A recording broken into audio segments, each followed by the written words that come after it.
He became one of the brightest boxers of the 90s and ended his career unable to survive the only defeat. Today we will talk about the legendary fight that buried the career of Prince NASEEM HAMED, and we will reveal all the details of the famous fight against Marco Antonio Barrera, one of the best fights of 2001. When featherweight NASEEM entered the British ring in 1992, many at first mistook him for a funny and incredibly talented jerk. But very soon they had to change their minds. This Yemeni Arab from Sheffield immediately managed to stand out from the crowd, which was not so easy in a country that was experiencing a boxing boom. By the time of 2001, the famous Prince NASEEM HAMED had collected all possible featherweight titles. He held the WBC, IBF, WBO belts, and the Ring magazine title, which was rapidly gaining popularity among the mainstream versions. The situation was overshadowed by the separation of NASEEM from his longtime mentor Brendan Ingle. HAMED began to work with the famous Emmanuel Stewart. But a bright tandem coach-student did not work out.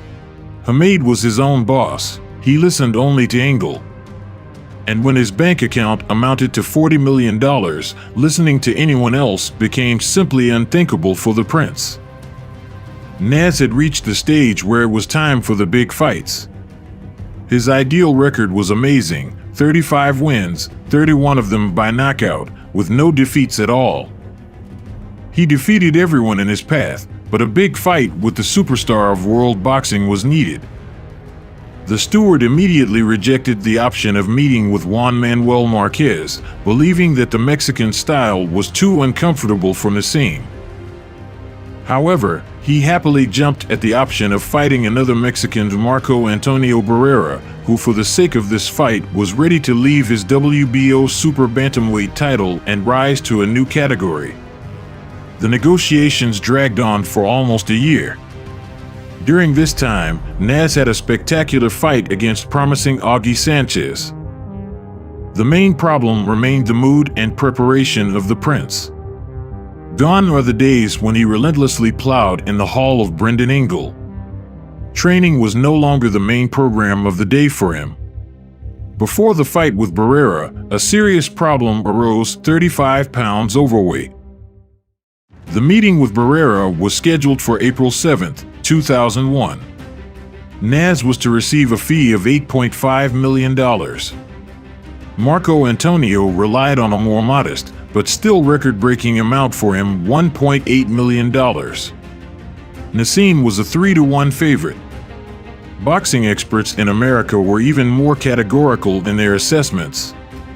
Of the 30 polled, 28 were in favor of a confident victory for the prince. NASEEM's colorful exit was overshadowed by a devastating first round.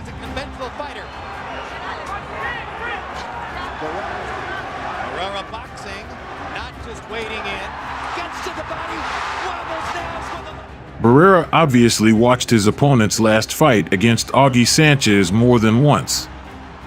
He stood in his classic balanced stance and punched the same homework: a right straight, or side, into the chest area, a smashing left hook to the head. Barrera proved the effectiveness of this combination throughout the fight.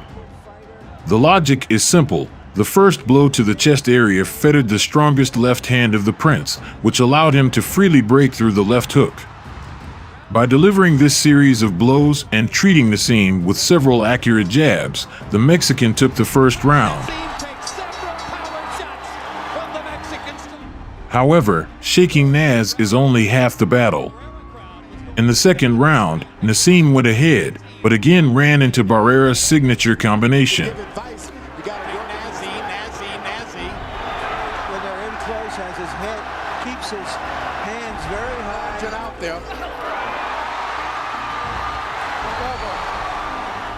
In one of the episodes, the prince dropped the Mexican with a wrestling technique, which made the opponent very angry. But the Briton also shot from the left. Barrera holds him by the waist. As Barrera is either pulled down. There was I think I've seen that before. power finally coming into the ring. Hard left hand. The third round was a continuation of the second. Is fighting the way he is. He's more effective as a counterpuncher rather than taking the lead. One of those left-hand shots, but he has no particular respect for NASEEM's power. He's fighting as though he does. Marco Antonio hit twice with a working combination, and NASEEM accurately answered with a front right hand. Barrera lands a jab. Enormous reflexes, and he's getting Close. A right hand, then followed by a left to the right. So far, In the fourth segment, the Mexican again managed to shake the enemy with his left hook and take the round. Big left hand by Barrera inside.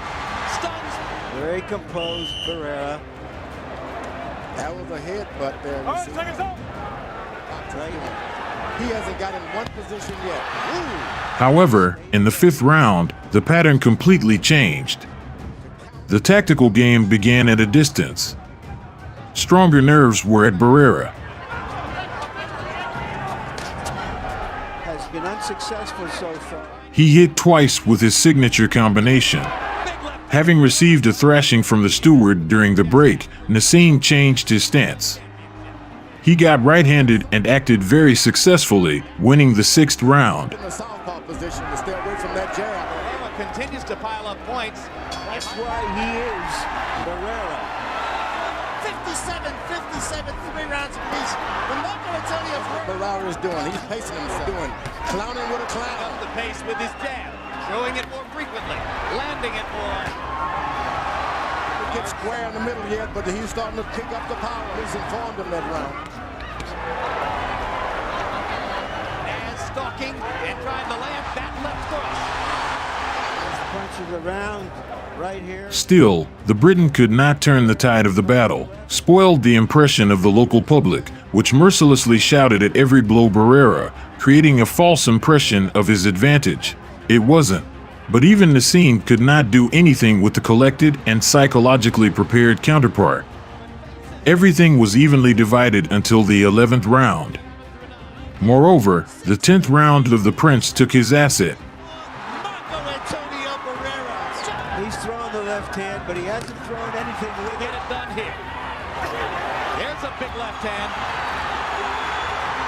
Barrera covering up. The combinations have been thrown by. In the 11th round, Barrera activated. He slightly increased the speed and confidently took the round. I don't think he's ever been hurt in a fight, but when he gets hit, his head It's is the Barrera that you were concerned about. Thank you. Steve just quoted to you. It is Mark's aggression to turn it against him. Nas will not come back with any shot. That the Prince has developed since he was a boy is being exposed, George. There is, but not when he's running Wrestles like the that. Prince into the ropes. They're 3 minutes away from the conclusion. And the 12th became a real benefit of the Mexican. 103, 7 rounds to 4. Marco is with his. Stay away from him taking that advice. He's going for it. He's back. He made the opponent miss. Barrera punched accurately, but completely spoiled the impression with a police wrestling technique, grabbing NASEEM's hand and hitting his opponent on the ring post. Joe Cortez, quite rightly, deducted 1 point from him. But even this did not save NASEEM. He lost the fight. Lost tactically. He himself understood this. All three judges ruled in favor of Barrera, 116 to 111, 115 to 112 twice. There was no defeat, about which the haters of NASEEM are so fond of trumpeting. Here was not even close. The possibility of rematch was spelled out in the contract. The desire was expressed by NASEEM himself, explaining the unsuccessful performance by an injury to both hands. But the boxing world was never destined to see the second fight of two great boxers. NASEEM had only one more fight against a rather average Spaniard, Manuel Calvo. He ended his career at the age of 28. He didn't break. NASEEM started too early, and his early retirement had nothing to do with the loss to Barrera. This was noted by the British champion himself. The time has come. He couldn't train as hard as he did in his younger days and made the right decision. Marco Antonio performed for a very long time. Ahead were victories over Eric Morales and Johnny Tapia and a crushing defeat from Manny Pacquiao. In 2001, Barrera did his job. That night in Las Vegas, he was slightly better than Prince and deserved to win.